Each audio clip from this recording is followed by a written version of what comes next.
इस डिबेट का जो नतीजा है वो बहुत से लोग अलग अलग अंदाज से इसको जिक्र कर रहे हैं, लेकिन मैं एक बहुत ही अहम चीज की तरफ तवज्जो दिलाना चाहूंगा, वो ये कि हमारी बिरादरी में, उलमा की बिरादरी हो, तलबा की बिरादरी, उसमें एक चीज के ताल्लुक से जो एहसास पाया जाता है वो ये है कि इल्म कलाम का इहया होना बहुत जरूरी है। क्योंकि कल की पूरी डिबेट इल्म कलाम से मुताल्लिक थी।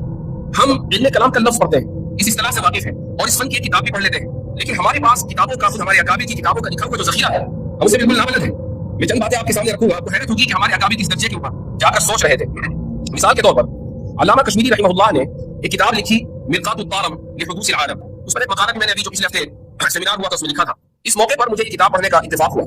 इसमें सबसे पहली बात तो ये है कि अल्लामा कश्मीरी से 1928 में अल्लामा इकबाल मसले ज़मान और मकान के बारे में डिस्कस कर रहे थे, खतो किताबत कर रहे थे। वो ये जानना चाहते थे कि ज़माने की हकीकत क्या है, मकान जिसको हम अंग्रेजी में स्पेस कहते हैं उसकी हकीकत क्या है। और अल्लामा इकबाल ने ओरिएंटल कॉलेज लाहौर में 1930 में एक खुतबा दिया और उसमें अल्लामा कश्मीरी रहमहुल्लाह का हवाला दिया कि मैंने एक बड़े मुहद्दिस मौलाना अनवर शाह कश्मीरी से इस मसले पर गुफ्तगू की और उन्होंने एक किताब का हवाला दिया, उसका नाम है गायतुल इम्कान फी हकीकतिल मकान। तो ये किताब अल्लामा कश्मीरी ने अल्लामा इकबाल को भेजी कि आप इस किताब को पढ़ें। मुझे ऐसा लगता है कि इन हजरात को से मुतासिर होकर, इनकी इस्तराबी कैफियत से मुतासिर होकर अल्लामा कश्मीरी रहमहुल्लाह ने ये किताब लिखी। ये किताब जब मैंने खोली और इसको पढ़ना शुरू किया, पढ़ना आसान नहीं था। अल्लामा कश्मीरी रहमहुल्लाह का अंदाज बड़ा मुख्तलिफ है, लेकिन चूंकि दो चार किताबें इधर उधर की पढ़ी हुई है तो थोड़ा मेहनत करके 5-6 मरतबा एक सफ़े को पढ़कर कुछ न कुछ अंदाजा हो गया कि हजरत क्या फरमाना चाहते हैं।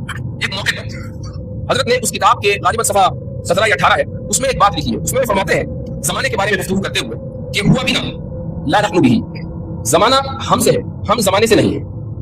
इसका क्या मतलब है? ये 3-4 अल्फाज उन्होंने दिए आगे आगे। इसका क्या मतलब है? जमाने की हकीकत क्या है? इस ताल्लुक से गुफ्तगू अरस्तू के जमाने से हो रही है कि जमाना क्या है।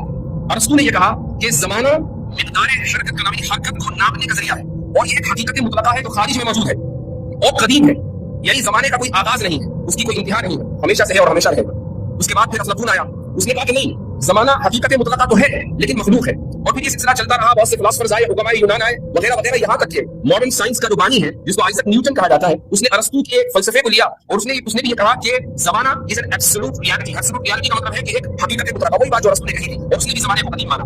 यहाँ तक कि एक मशहूर फिलोसोफर है जो माजी करीब में भी गुजरा है, इसका नाम है कांट। कांट ने यह कहा कि जमाना दरअसल मौजूद ज़हनी है, ये हमारी जहन की साख्त का नतीजा है। क्या मतलब? यानी जमाना हमारे जहन की साख्त का नतीजा इसलिए है ताकि हम अपने तजुर्बात को मुरत्तब कर सकें, वरना हम कभी भी अपने तजुर्बात से इस्तिफादा हासिल नहीं कर पाएंगे अगर जमाना नहीं होगा। जमाना खारिज में मौजूद नहीं है। अल्लामा कश्मीरी रहमहुल्लाह इन तमाम मबाहिस से वाकिफ थे। वो अरस्तू के फलसफे से वाकिफ थे, वो अफलातून के फलसफे से वाकिफ थे, वो आइजक न्यूटन की राय से वाकिफ थे, वो कांट के फलसफे से वाकिफ थे। और यही वजह है कि उन्होंने कांट के इस फलसफे की तरजीह दी और ये कहा कि जमाने के बारे में ज़मान हुआ बिही ला नहनु भी हुआ बिना, कि जमाना हमसे है, हमारे ज़हन में है, वो मौजूद ज़हनी है, जमाना खारिज में हकीकत मुतलका नहीं है। ये बात मिरकातुत तारम में हज़रत अल्लामा कश्मीरी रहमहुल्लाह फरमाए।